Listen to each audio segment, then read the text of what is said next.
बुलेटिनमध्ये सुरुवातीला एक महत्त्वाची बातमी। फूड डिलिव्हरीच्या नावाखाली ग्राहकांची माहिती चोरून सायबर गुन्हेगारांना पुरवणाऱ्या एका मोठ्या रॅकेटचा पर्दाफाश झालाय। झोमॅटो आणि इतर ऑनलाईन ॲप्समध्ये डिलिव्हरी बॉय म्हणून काम करत असताना ग्राहकांची नावे, पत्ते, आधार आणि पॅन कार्डची माहिती मिळवून त्यांच्या नावाने बनावट बँक खाती उघडली जात होती। या प्रकरणी आणखी 4 आरोपींना अटक करण्यात आली आहे। एकूण अटक झालेल्या आरोपींची संख्या आता 5 वर गेली आहे। या प्रकरणाचा आढावा घेतलाय आमचे प्रतिनिधी संजय तिवारी यांनी।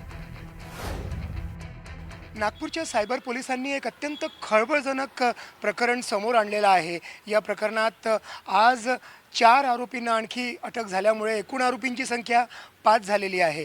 आपण जेव्हा झोमॅटो किंवा अन्य एखाद्या फूड डिलिव्हरी ॲपचा वापर करतो त्यावेळेस आपलं नाव आणि आपल्या बँक खात्यांच्या संदर्भातली माहिती किंवा आपली आधार कार्ड आणि तशी महत्त्वाची माहिती कुठेतरी त्याचा गैरवापर होतो आणि त्याचा वापर करून बँकमध्ये आपल्या नावाने आपल्या नकळत अकाउंट्स उघडले जातात आणि त्या अकाउंट्सचा गैरवापर होतो।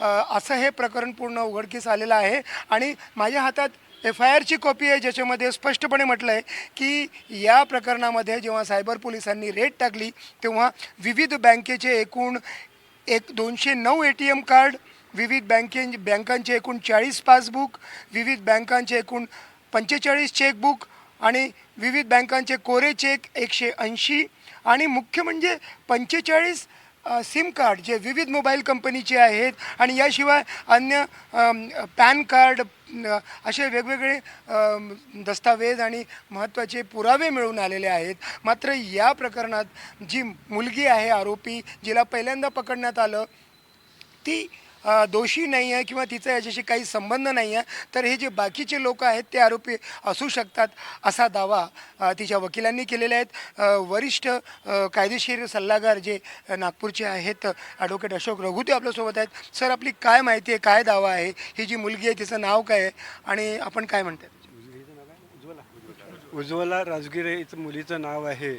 उज्ज्वला ही तिच्या मित्रासोबत जी काय फ्लॅटमध्ये राहत होती, तिला या प्रकरणाचं काहीही कल्पना नव्हती। तो झोमॅटोमध्ये काम करतो एवढंच तिला माहीत होतं आणि अचानक परवाला रात्री पोलीस तिच्या घरी आलेत आणि ती एकटीच होती घरात आणि पोलीस आलेत। मग लेडीज पोलिसांना घेऊन त्यांनी घराची तपासणी केली आणि हे सगळं साहित्य ते सापडलं घरात आणि त्यामुळे त्यांना पोलिसांनी अटक केली। विशेषतः तिच्याकडनं काहीही आढळलं नाही, तिच्याविरुद्ध कुठलाही अजून काही आरोप लिहिलेला नाही आहे।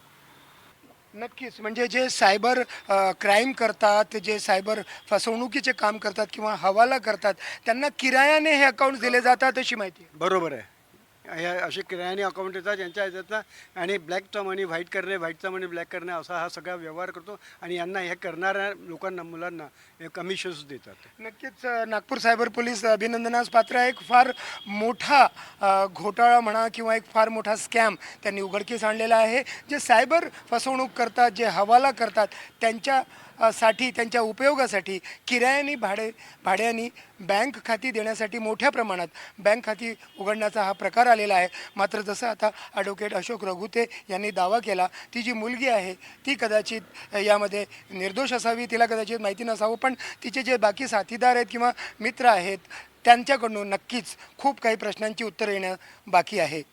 व्हिडिओ जर्नलिस्ट विनय शुक्लासोबत संजय तिवारी, NDTV मराठी, नागपूर।